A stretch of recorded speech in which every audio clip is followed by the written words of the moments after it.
Hello friends, आप सभी का स्वागत है आपके अपने चैनल सी से सिनेमा पर। आज बात करेंगे एक ऐसे सदाबहार अभिनेता के बारे में जो मुंबई आया था एक गायक बनने का सपना लेकर, लेकिन किस्मत को कुछ और ही मंजूर था।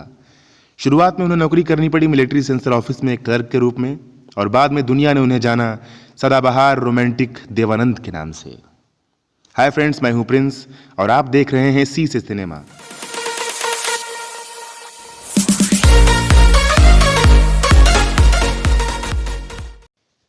देव साहब का जन्म 26 सितंबर 1923 को पंजाब के गुरदासपुर जिले में हुआ था। इनके बचपन का नाम देवानंद नहीं बल्कि धर्मदेव फिशोरीमल आनंद था। इनके पिता का नाम फिशोरीलाल Anand. He was a very prominent and well to do advocate of Gurdaspur district. इनके 4 भाई और 1 बहन थी। सबसे बड़े भाई मनमोहन लाल आनंद, चेतन आनंद, देवानंद और विजय आनंद। इनकी 1 बहन है शीलकांता कपूर।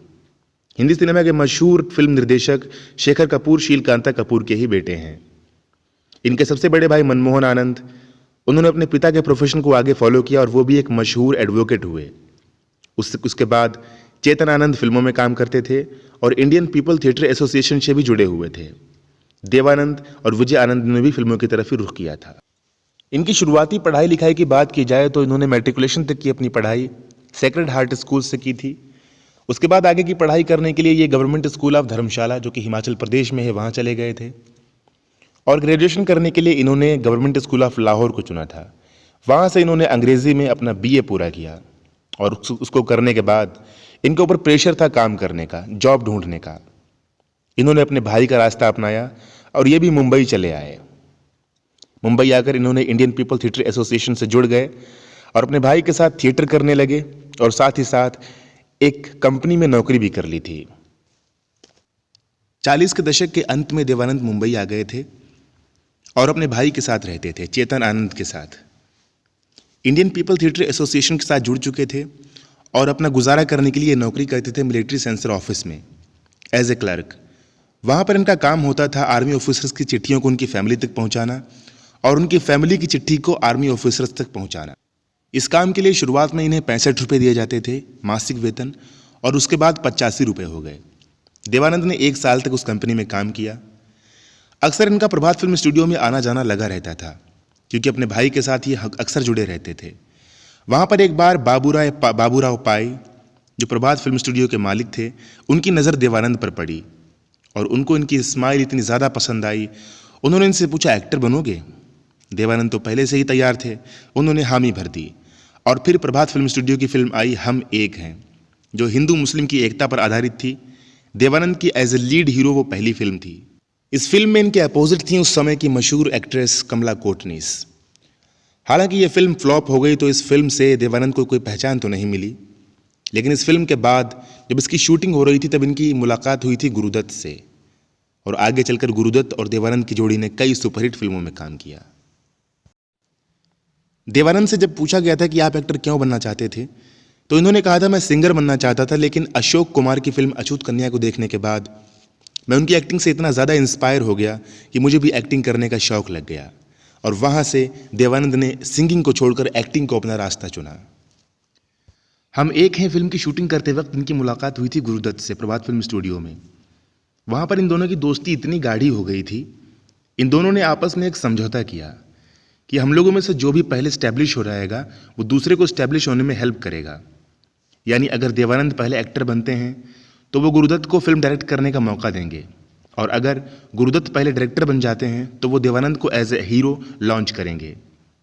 और आखिरकार जब देवानंद ने 1949 में अपना प्रोडक्शन हाउस नवकेतन फिल्म्स के नाम से खोला, तब उन्होंने अपना वायदा पूरा किया और गुरुदत्त को नवकेतन फिल्म्स की पहली फिल्म बाजी को डायरेक्ट करने का मौका दिया, जो आगे चलकर बहुत बड़ी ब्लॉकबस्टर साबित हुई थी।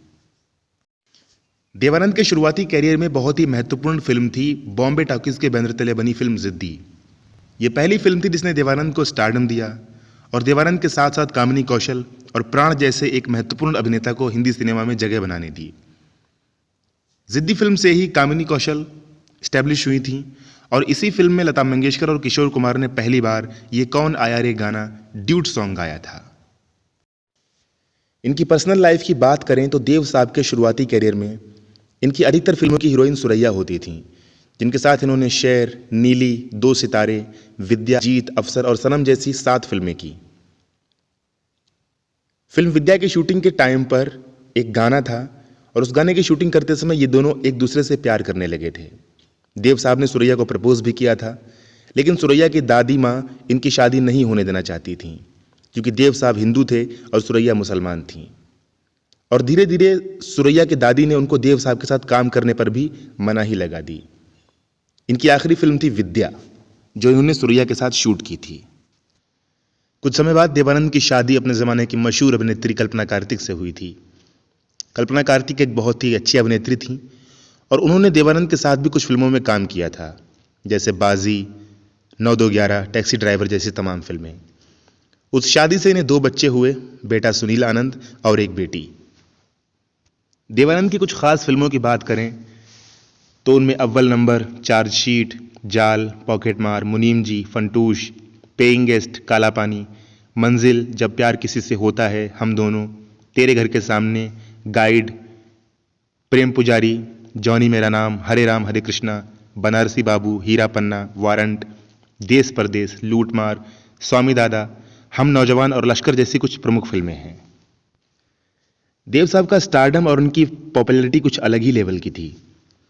फिल्म काला पानी से जुड़ा एक किस्सा मशहूर है। काला पानी फिल्म में देव साहब ने काला कोट पहना हुआ था और उस फिल्म में ये इतने हैंडसम लग रहे थे कि इनके काले कोट पर बैन लगाना पड़ा। कई लड़कियों ने देव साहब से शादी करने के लिए आत्महत्या कर ली थी। इन्होंने एक्टिंग के साथ साथ निर्देशन में भी अपना हाथ आजमाया था। प्रेम पुजारी और हरे रामा हरे कृष्णा जैसी कुछ प्रमुख फिल्में इन्होंने निर्देशित भी की थीं। देवानंद साहब का पॉलिटिकल रुख भी खूब कुछ खास रहा।